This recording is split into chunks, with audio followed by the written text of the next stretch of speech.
దేశంలోనే అత్యధిక ఓటర్లు ఉన్న మల్కాజ్గిరి పార్లమెంటు స్థానానికి కాంగ్రెస్ పార్టీ తరపున పోటీ పడుతున్న రేవంత్ రెడ్డి తన ఎన్నికల ప్రచారాన్ని ముమ్మరం చేశారు.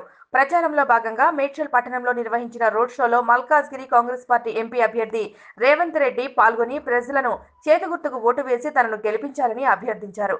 కాంగ్రెస్ పార్టీ నిర్వహించిన రోడ్ షోలో ప్రజలు కాంగ్రెస్ పార్టీ అభిమానులు అధిక సంఖ్యలో హాజరయ్యారు. రేపు జరగబోయే ఎన్నికల సమరంలో దేశంలో కాంగ్రెస్ పార్టీ అధికారంలోకి వస్తుందని ధీమా వ్యక్తం చేశారు రేవంత్ రెడ్డి. మల్కాజ్గిరి పార్లమెంటు బరిలో తనను ఆదరిస్తే టీఆర్ఎస్ ప్రభుత్వ వైఫల్యాలను, అవినీతిని ఎండగట్టి ప్రజలకు బాసటగా ఉంటారని హామీ ఇచ్చారు. మేడ్చల్ ఎమ్మెల్యేగా గెలిచి మంత్రిగా ఉన్న మల్లారెడ్డి గతంలో మల్కాజ్గిరి ఎంపీగా ఉండి ప్రజలకు ఏమి సేవ చేశాడో చెప్పాలన్నారు. విద్యా సంస్థల పేరుతో కోట్ల రూపాయలను విద్యార్థుల నుండి వసూలు చేసి విద్యను వ్యాపారంగా మార్చేశారని ఎద్దేవా చేశారు. తన వ్యాపారాలను కాపాడుకునేందుకు 100 కోట్లు ఖర్చు చేసి అల్లుడికి ఎంపీ టికెట్ కొన్నాడని, ఇలాంటి వారు ప్రజాసేవ ఎలా చేస్తారని ఆరోపించారు. టీఆర్ఎస్ పార్టీ అభ్యర్థి మరి రాజశేఖర్ రెడ్డి ఎవరో కూడా ప్రజలకు తెలియదని, భూ కబ్జాలు చేసే వీళ్లకు అధికారం కట్టబెడితే మన మల్కాజ్గిరిని నట్టేట ముంచుతారని విమర్శించారు.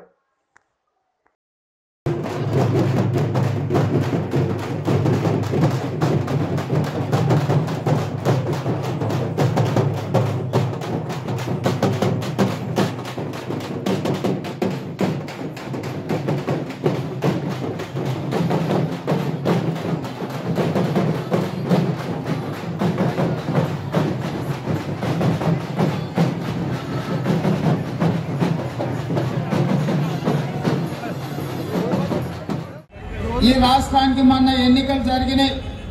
ఈ రాష్ట్రాన్ని పాలించడానికి చంద్రశేఖరరావు గారు 60 అడిగితే 88 ప్రజలు ఇచ్చారు. ఎందుకంటే ఈ రాష్ట్రానికి చంద్రశేఖరరావు గారిని ముఖ్యమంత్రిని చేయాలనుకున్నప్పుడు ప్రజలు ఇచ్చిందో ఈవీఎంలు గోల్మాల్ చేసిందో కానీ 88 ఆయనకు వచ్చినాయి. ఇక వానో వీనో ఆనో ఈనో జమ చేసి దొడ్లో 100 చేసిండు. 100 మంది అయింది కదా ఇవాళ ఎమ్మెల్యే. ఓ పేపర్లో రాశారు టీఆర్ఎస్ లో 100 అయిండు, కాంగ్రెస్ లో 5 మందే ఉంటారని. నాకు ఇది చూస్తుంటే ఆనాడు కురుక్షేత్రం గుర్తొస్తుంది. కురుక్షేత్రంలో కూడా కౌరవులు 100 మంది ఉన్నారు, పాండవులు 5 మంది ఉన్నారు. ఆనాడు యుద్ధంలో 5 మంది ఉన్న పాండవులు గెలిచిండ్రు, 100 మంది ఉన్న కౌరవులు ఓడిపోయిండ్రు. దీనికి కారణం పాండవులు ధర్మం వైపు ఉన్నారు, కౌరవులు అధర్మం వైపు ఉన్నారు. కాబట్టి అధర్మం ఓడింది, ధర్మం గెలిచింది. కాబట్టి సంయోగం వచ్చినా లోకం ముందుకుంటా ఇంకా మనం బతుకున్నామంటే ధర్మం గెలిచింది. ఇవాళ కూడా ఈ ఎన్నికలలో ధర్మం గెలుస్తుంది. 5 మందే ఉండ్రు కాంగ్రెస్ ఎమ్మెల్యేలని మొన్నటి వరకు నవ్వినోళ్ళు నిన్న బోర్ల బొక్కల పడి మూతి పనులు రాలిపోయినాయి టీఆర్ఎస్ పార్టీ. నిన్న శాసన మండలి ఎన్నికలు జరిగినాయి.